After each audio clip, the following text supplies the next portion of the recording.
Welcome to Just Minded My Business Media LLC, where you get information that you can use.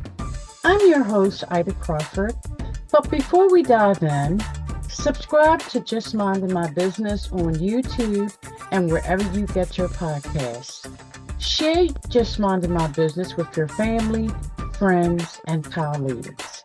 Engage with us by leaving a review or comment. Your support keeps this podcast going and growing. Visit our website at jmmbmediallc.com to learn how we can support you in getting more visibility on your products and services. So grab a pen and paper and get ready for information that you can use.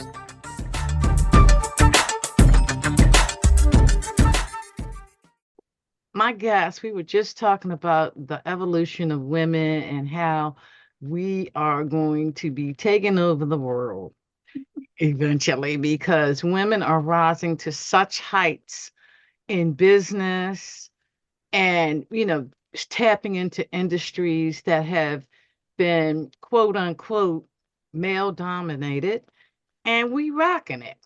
So I'm going to let Kash introduce herself. So go right ahead, Kash. Yeah, thank you for having me today. My name is KASH ROCHELEAU, and I am currently sitting as the CFO of Icon Foods with a transition plan shortly. Likely when this airs, I will be sitting as the CEO of Icon Foods. We manufacture natural sweeteners and help CPG companies clean up their labels in the sugar industry. Wow, I love it. I Yeah. love it. Oh my God. So let's talk about the natural sugars. Mm-hmm. Let's talk about that because, I'm borderline diabetic. So Okay. it's like, all they have is that artificial stuff. Mm-hmm. And I'm actually looking for something natural that won't raise my blood sugar It's levels. interesting that you say that because, we've come from the last decade or two with all of these fad diets from low carb to low to keto to low sugar to whatever the fad is for that period of time. And I truly believe, and a lot of our industry believes, that blood sugar management is going to be the new diet that is here to stay. So less of a diet and more of a lifestyle change. There's a lot of research out there that is showing that managing your blood sugar has positive effects in many areas of your health and your body and weight management. And so there's a lot of legislation and a lot of exciting things happening with the Truth Act and companies being mandated to provide labels that are easy to read and also understand for consumers. And there's also a lot of reform happening in the school lunch program to monitor sugar and sodium levels. And so we truly believe that we're in the right place at the right time. And when we add products or ingredients to our portfolio, having it be something that does not affect blood sugar plays a big role in the decision-making process. Absolutely. And it's so funny you just talked about in the school lunches, because it was just on the news in my town about the they're getting rid of the high sodium, all of that kind of thing. But when I was in school, they cooked. You Yeah, it's so interesting. I'm very, very passionate about this. So April 24th is when the big announcement came out from the USDA on the school lunch reform, and it's happening in phases over the next few years. Sodium is the first kind of spotlight that they're going to work on, and then the second phase is lowering sugar and limiting some of those higher sugar food items. And then that third part will be setting limits, actual limits on the weekly allowances of sugar on the products. But I do have three little ones, two of them which are in schools, and we choose to pack their lunches for that same reason. I Mm-hmm. think that I was kind of on the borderline in the school where kind of my earlier years, we did have, moms coming in to help cook the meals, and we were able to volunteer certain times of the year on a rotation in helping serve in the cafeteria. And I was just at an event for one of my kids a couple weeks ago, and it is all prepackaged. When you go in for breakfast, it's cereal in a plastic cup with milk in a carton, and um, very few options for fresh fruits or vegetables. And there really are no cooks. It's really a server handing you that prepackaged item. Mm-hmm. Absolutely, absolutely. Because that's what I did with my kid. It was packed to lunch, Mhm. whatever we had for dinner, that might be Yep. lunch for the next day, and I'm very conscientious about what we put in our bodies. I'm Mhm. in the market reading labels. If I can't pronounce it, it ain't good. Yeah. Yeah, and I think that that's an interesting thing when you say reading labels. I think that we came into a period in the workforce where we were just so busy, and convenience became such an asset to us that Mm-hmm. it almost became an asset to us so fast that we weren't really watching what was happening. And I was definitely guilty too, but I'm very conscientious too of what is put on the table at night, what's put in the lunches. And I also think that there's a big importance in allowing children, especially, to be a part of that. And so Yes. when I go to the grocery store, my children are with me and we are looking at those labels together. And uh, there's times that they get sugar. You can't tell them that they can't. I feel like that's kind of a coming to age thing, but trying to not only say no, but educate them on why we say no to these Yes. things, and also bringing them along in those conversations on, um, my littlest is 4, and he had some sugar a couple days ago, and he turned into just a monster, for lack of a better word. But and we had a conversation about like the feelings. I feel like this is very millennial too, but about his feelings. And we were able to have a conversation in a way that made sense to a 4-year-old on, you seem to feel this way when you're consuming these foods, Mm-hmm. and food is not just for consumption, but there's effects on the foods that we do consume. And um I think that specifically the millennial generation is really starting to pay attention to that. And with that said, they do not want to compromise on taste. My parents were the rice cake eating parents because so low in calorie, but they were willing to sacrifice taste to keep the Yes. calories down. Whereas, the millennial and Gen Zs are like, mm-mm, like I want to keep my sugars, my calories, sodium's low, but it has to taste good. And Yes. and I think that that's very important. Yes, yes, it is. Wow, Cash, we on the same page. We could talk about this all day long. But I want to ask you because I am so proud of your accomplishments. So Oh, how thank did, you. how did you get where you are today? How did that all happen? This is always such a fun question, because when you asked me this question like 2 or 3 years ago, I would always say I was in the right place at the right time. Um, I I I always wanted kids. My husband and I had some difficulty starting a family, and when we finally had our first, I I just had my heart set on being a stay-at-home mom, and I was awarded that opportunity.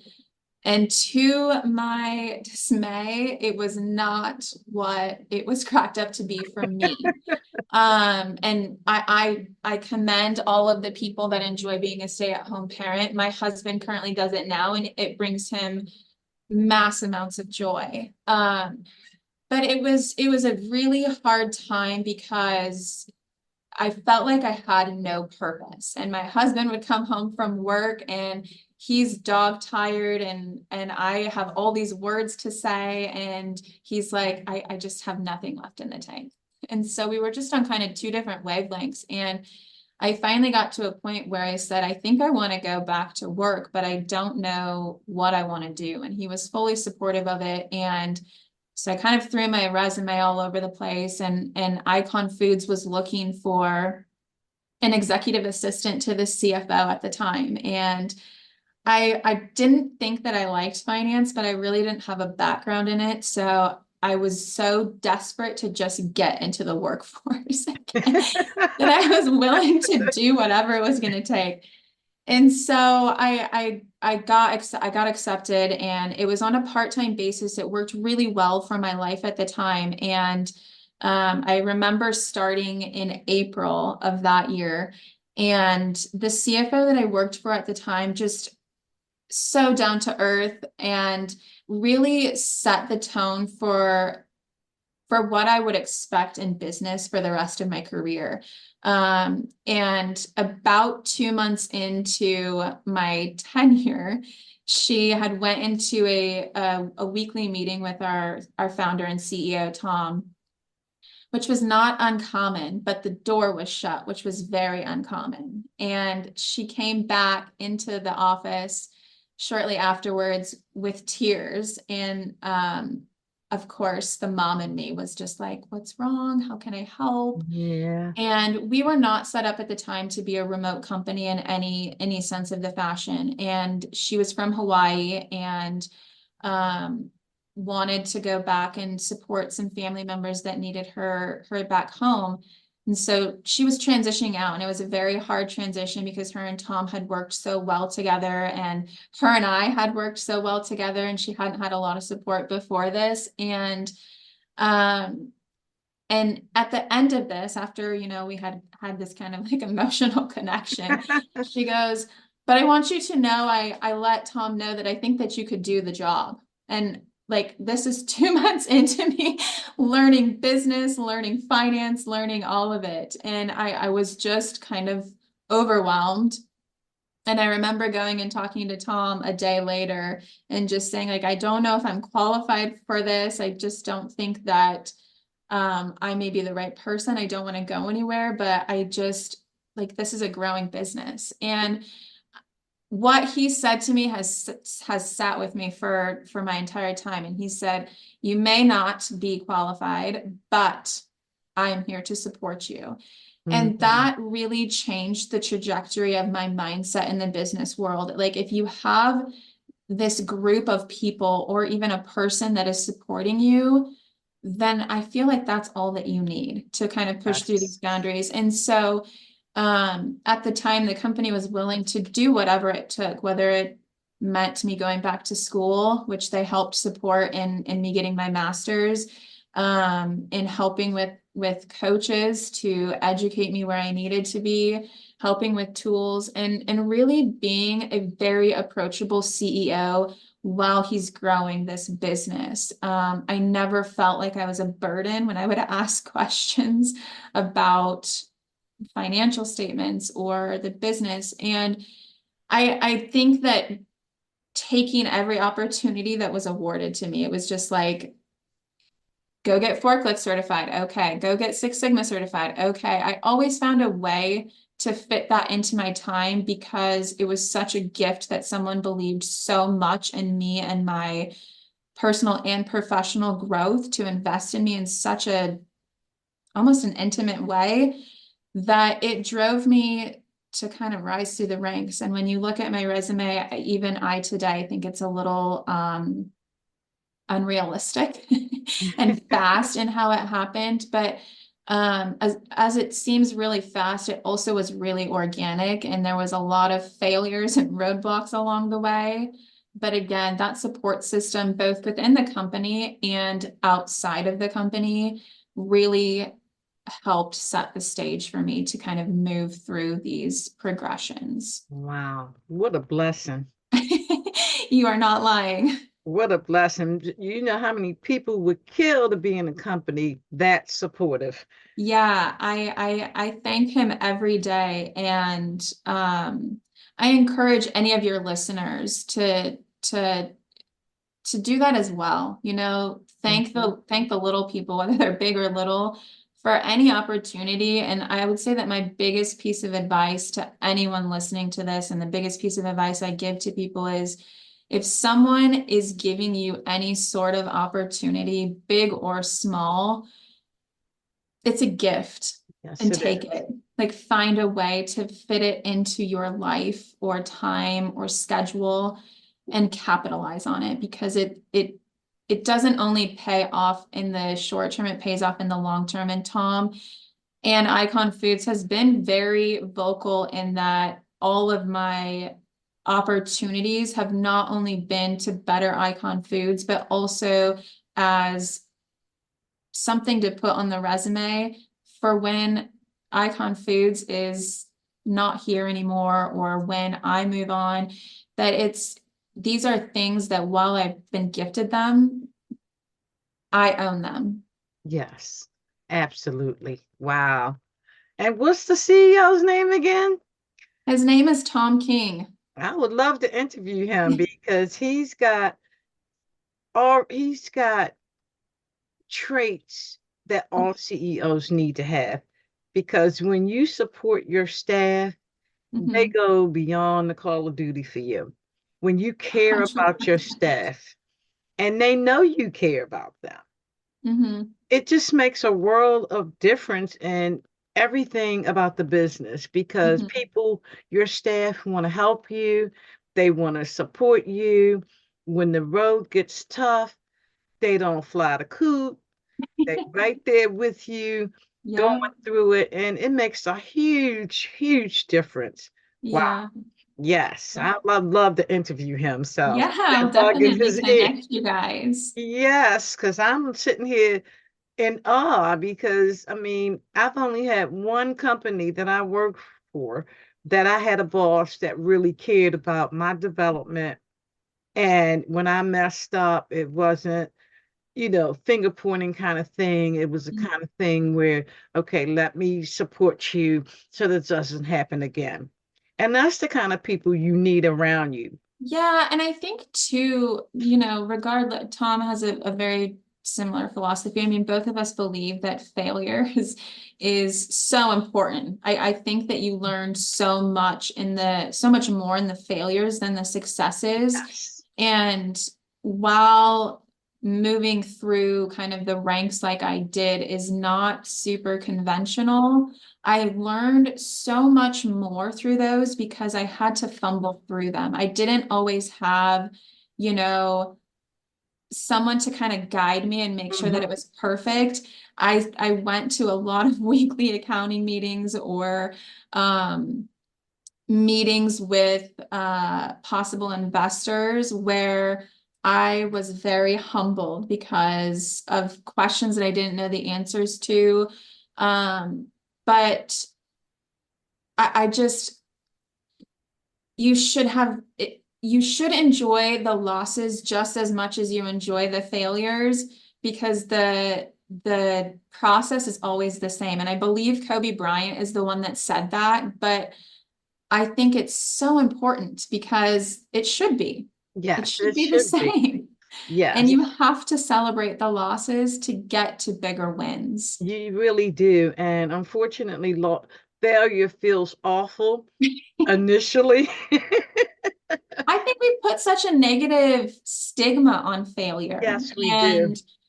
and people are so afraid to fail. But when you look back at the personal world or the professional world, the business world, and you look at the most successful businesses, I mean, you can look at Tesla and like how it started. It didn't just come off the ground overnight. There was hundreds of thousands of failures that had to happen for it to get to where it is.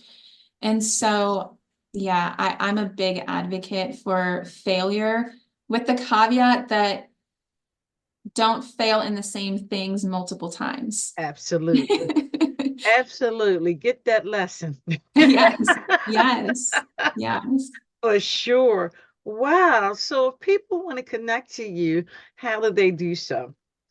So I'm very, very active on LinkedIn, which I believe should be in the show notes. You can Yes. also reach me through iconfoods.com if you're interested in sugar reduction needs or cleaning up labels. And I am also on Instagram personally. If you don't have that, we'll make sure that you have that for those show notes as well. But those are the three best ways to get in touch with me. Okay. So, Icon Foods, how do you work with customers? Suppose I want to connect with you to be Mhm. able to get lower sugar, or if I have a business where I need to create labels, who's your target audience for those two different things? Yeah, that's a really good question. So first, prospecting in the grocery stores. If someone's using our products, I mean, that's just a great, easy prospect. And so we typically do those initial reach outs. Um, we do have quite a few customers that reach out to us, especially with all of this legislation that's going on and cleaning up those labels and reaching out to us to reformulate. We do have a food science department, and Tom King, who is our CEO, he's moving into chief innovations officer to be able to work with these customers more on a full-time basis. But our target audience would be companies that are looking for clean label sugar reduction, and they're going to be in the Whole Foods or the New Seasons, the Sprouts. Hmm. And typically, we reach out to them and then we go in with their co-mans as well. So um, we could be better at prospecting and getting more business in here. But typically we start with customers that already are using our ingredients in some sense of the fashion. Um, some of those bigger customers that are using the sugar are a little bit slower to move off of it. Sugar historically has been a lot cheaper Hmm. for um, their COGS and formulas versus ours. We are a premium product. And so there has to be a mindset with the companies that we're working for in wanting to be clean label. Hmm. Yes, yes. And it's so funny. You talk about costs, Mhm. I would rather pay a little bit more for something that is going to be good for my body. 100%. And that's again, the millennials and the Gen Zs are kind of in that mindset too. Like Yeah. they're willing to pay a little bit more. And when you look at the cost, I mean, this is kind of probably old school thinking, but when you look at the cost, you're going to be paying a little bit more today. Right. But what are you saving, if not saving, on like the health side in the long Yes. term? I mean, to your point about being diabetic or pre-diabetic, you now have the idea of like, I have to pay for medication. I have to pay for the time to administer this medication. I've got to pay for the doctor's appointments to make Hmm. sure that I can continue to receive this medication. And are those costs worth the couple extra dollars you're going to spend today? Yeah, absolutely. I'm with you 100%. And as soon as they said that, it was like, okay, change this, change that, do this, do that, Yep. because I would prefer to spend the money on the food as opposed to on the medication Hmm. and running back and forth to the doctors. Yep. So you are so on with that. For sure. Wow, you've had so many achievements in your life. What should young women with drive do to gain traction and upward mobility? This is a great question. I mentioned it before, take every opportunity. If it's given to you, it's given to you for a reason. Take the opportunity and execute on it. I would also say, don't put a ceiling over yourself, because the only ceiling that is over you is the ceiling that you put there yourself. Hmm. And I would also say, don't posture, right? Like make friends, play nice, because if you are such a savage in working your way to the top. It's going to be very lonely. Yeah. And ultimately, you want to be at the summit with people. Yeah. And it's not going to be ideal if you're up there alone because you kind of stomped on people to get your way there. Absolutely. I agree with you wholeheartedly. And what's that old saying? The same people you meet on the way up is the same ones you meet on the way down. Yeah, I do tell my ladies specifically here, we do have a women's initiative within the company, and I constantly tell them, straighten someone else's crown without telling the world that it was crooked. I love that. I'm steal that cash. Please do, because I think that there's, what one of my littles is a girl, and I think that it's so important. It's so exciting for me to be able to move through these stages and sit as the CFO for Icon Foods and move into the CEO title. But for me, the bigger purpose in all of this is really showing women, I'm sorry to the men out there, but really showing women that you can do it. Like you can be what you want to be. You can be a CEO and you can be a mom. Both can be true. And I feel a sense of responsibility to continue to pave the road that was paved for me for the future. Yes, pay it forward. Exactly. Yes, indeed. Exactly. Wow, Cash, you are just a beautiful soul. I could talk Thank to you you. all day. Likewise, Yes, likewise. indeed. So again, how do people connect with you and look and learn more about Icon Foods? Honestly, the best way is LinkedIn. Please reach out. I'm on there all the time. You can also email me or reach out to Icon Foods. And then also you can reach out to me via Instagram. Yes. All righty. Well, we're definitely going to have to do this again. Yes, please. And it doesn't necessarily have to be about Icon Foods. It could just be about, moving forward, having the right mindset and heart to move, not only propel yourself, but to help others Yeah, I move would love forward. to chat again. Because I really, really enjoyed this, and you're just a sweet soul. Thank you so much. So thank you so much for taking time out of your day. This conversation was definitely uplifting and empowering, and I can't wait to head over to your website and just check out some of the good things that Icon Foods are doing. Yeah, awesome. Thank you so much, Ida. Thank you. Thank you to our guests and you, our valued audience, for stopping by. We truly appreciate you. Many blessings to you and yours.